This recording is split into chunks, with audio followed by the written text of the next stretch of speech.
Absolument.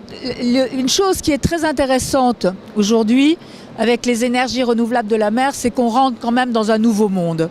On est dans un monde industriel, d'abord, qui est quand même, sur le plan financier, relativement lourd. Ce sont de gros investissements. Un parc éolien en mer, c'est entre 1,5 milliard et un parc éolien en mer, c'est entre 1,5 milliard et 2 milliards d'euros, bon, d'une manière générale. Mais ce qui est tout à fait intéressant, c'est que vous avez l'émergence des énergies de la mer qui arrive dans un premier temps, bien évidemment, depuis 20-30 ans, de toute la plateforme du Danemark, en fin de compte de l'Europe du Nord. Pourquoi ? Parce que les fonds ne sont pas profonds, donc ça leur permet de mettre des éoliennes en mer sur le long du littoral. Et surtout, ça permet d'avoir en permanence, avec le vent marin, bien évidemment, de l'énergie. Donc ça, c'est le premier point. Et puis petit à petit, ça redescend le long de la côte, ça arrive au niveau de l'Allemagne, enfin de l'Allemagne, de la Belgique, etc. Et puis vous avez tout le Royaume-Uni qui s'intéresse aussi aux énergies renouvelables de la mer, à la fois en éolien, mais surtout en hydrolien et en houlomoteur. Mais la France est quand même dans la compétition. Et elle est dans la compétition très tôt. Comme vous l'a dit comme vous l'a dit Boris, au départ, il y a l'énergie thermique des mers. Mais il y a une vraie politique, il y a une vraie stratégie depuis une dizaine d'années, peut-être un peu plus maintenant, mais disons depuis une dizaine d'années, avec la volonté d'implanter en France une filière des énergies renouvelables de la mer, à la fois au niveau industriel, mais aussi au niveau de la formation. Ce à quoi aujourd'hui les industriels et les opérateurs sont confrontés, c'est le problème de l'acceptabilité. Parce que vous avez probablement un certain nombre de conflits d'usage qui ne sont pas toujours très bien expliqués. Parce que quand on voit des technologies qui se développent, vous avez toujours une crainte, vous avez toujours une peur. Et cette peur, elle ne vient pas fatalement de la technologie, elle vient de l'aspect nouveau. Donc il y a un certain nombre de théories au niveau de la société qui font que l'acceptabilité des technologies nouvelles, qu'elles soient importantes telles que la nôtre, mais il y en a d'autres, le smartphone, etc., ça passe déjà par l'explication et par l'appropriation. Et c'est ainsi, et c'est la raison pour laquelle je vais vous passer tout de suite la parole, j'ai passé tout de suite la parole à Marc Le Gall. Marc Le Gall a créé un atelier 3D au lycée Vauban de Brest qui fait partie du campus des métiers de la mer et de l'industrie. Et ce qui est très intéressant, c'est que vous avez des jeunes élèves qui pendant 3 ans ont développé un simulateur d'hydrolienne et à partir de cela, on va créer probablement un serious game, c'est l'objectif, mais surtout un hub de serious game et je vous dirai pourquoi après. Donc Marc Le Gall. Bonjour. Donc effectivement, moi je suis enseignant et oui. Et l'intérêt qu'on souhaitait, c'était effectivement de développer, de sensibiliser les jeunes à l'usage, leur montrer qu'avec la mer, on peut produire de l'énergie. En fait, c'est ça le point de départ. Les jeunes, mais comme le disait Brigitte, ça pourra également ça avoir ouais. d'autres objectifs, tout à fait. Tout à fait. Et donc on a commencé à développer, à réfléchir à un jeu sérieux où, vous voyez, là, on va pouvoir choisir. Alors, on va pouvoir choisir le matériel qu'on veut implanter.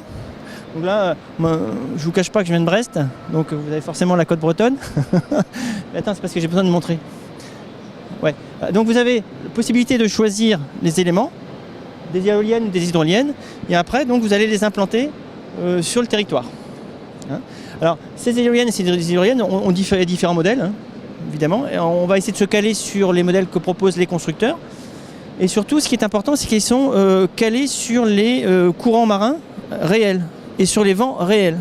C'est-à-dire que s'il n'y a pas de vent, eh ben, votre champ d'éolien offshore ne produit pas. Si vous êtes sur une marée basse ou sur une marée haute, à l'étal, ça ne produit pas non plus.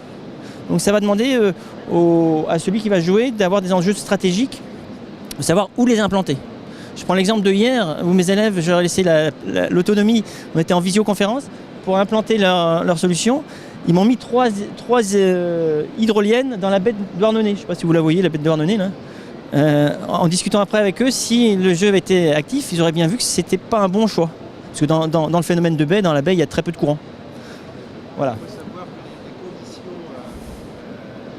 hydrodynamiques jouent énormément pour les hydroliennes, même à des distances Oui, oui. de quelques centaines de mètres, pour faire que l'installation soit rentable ne sera pas du tout.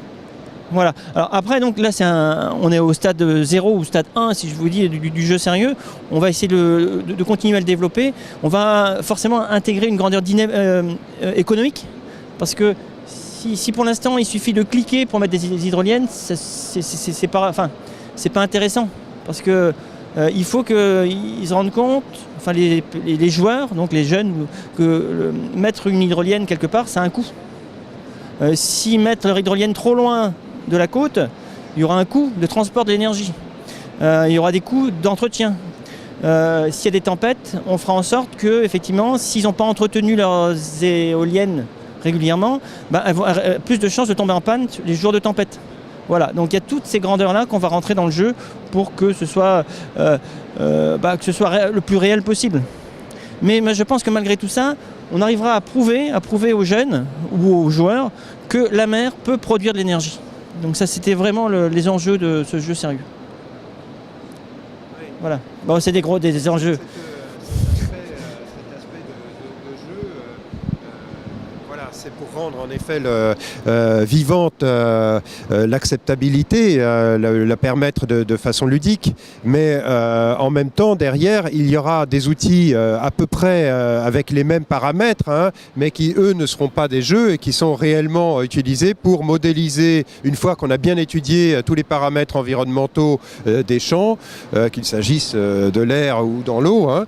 Après il faut effectivement arriver à bien trouver la bonne équation économique qui permette, entre les investissements, entre la maintenance, comme il a été dit, c'est très important, hein, pour une éolienne ou une hydrolienne, il y a, particulièrement pour les éoliennes, il y a des jours qu'il ne faut pas perdre, hein, les jours de bien venteux, pas trop venteux, mais bien venteux, ce sont vraiment des journées excellentes. Dans l'année, il n'y en a pas nécessairement plusieurs dizaines, et c'est là qu'on peut faire de l'argent. Donc il faut vraiment bien prévoir la totalité de l'exploitation du champ sur les 20 ans ou 25 ans de l'exploitation totale qui est prévue. Et ce genre d'outils, bon là c'est pour des lycéens, ça peut être lors des discussions, des études publiques, ça peut être pour l'appropriation par le public du rôle de ces énergies pour la région, mais derrière, en parallèle, il y a à peu près les mêmes systèmes pour l'étude sérieuse de ces champs. Et donc, comme nous, mon public, c'est un public jeune, il y a une application pour smartphone et les élèves, avec leur smartphone, pourront surveiller la solution qu'ils ont implantée. Voilà. Et ça, c'est important. C'est important pour le public qu'on vise, hein. Et on disait ça, les publics qu'on vise, si c'est les jeunes lycéens, en 2030, ils seront sur le marché de l'emploi, peut-être dans des filières autour de la mer, et ils seront sensibilisés, et ce seront des acteurs, ils seront... si je puis dire, concernés aussi par le changement climatique. Si je peux me permettre, Marc, à ce niveau-là, il faut dire que donc en France, on a démarré les énergies marines avec du retard. Maintenant, malgré tout, on pense qu'on va atteindre quelque chose comme 5 à 10 gigawatts en fonction dans les années, quelque part entre 2020 et 2025. Malgré tout, on a pris beaucoup de retard, mais enfin bon, on va arriver à ça. À l'horizon 2030, on peut continuer à espérer qu'on aura quelque chose de 20 à 30 gigawatts installés en France. Et si on parle de 20, 25, mettons, gigawatts installés, là, on commence à représenter une part significative de l'ordre de 10% de l'électricité consommée en France, ou produite en France. Et donc là, ça veut dire aussi, en effet, beaucoup d'emplois à l'horizon 2030. Des emplois qui se comptent en dizaines de milliers, hein. Ça ne sera pas 100 000, mais ça sera 30 000, 50 000, 60 000 emplois pour les énergies marines. Et c'est demain, quasiment 2030, pour ces jeunes, c'est demain.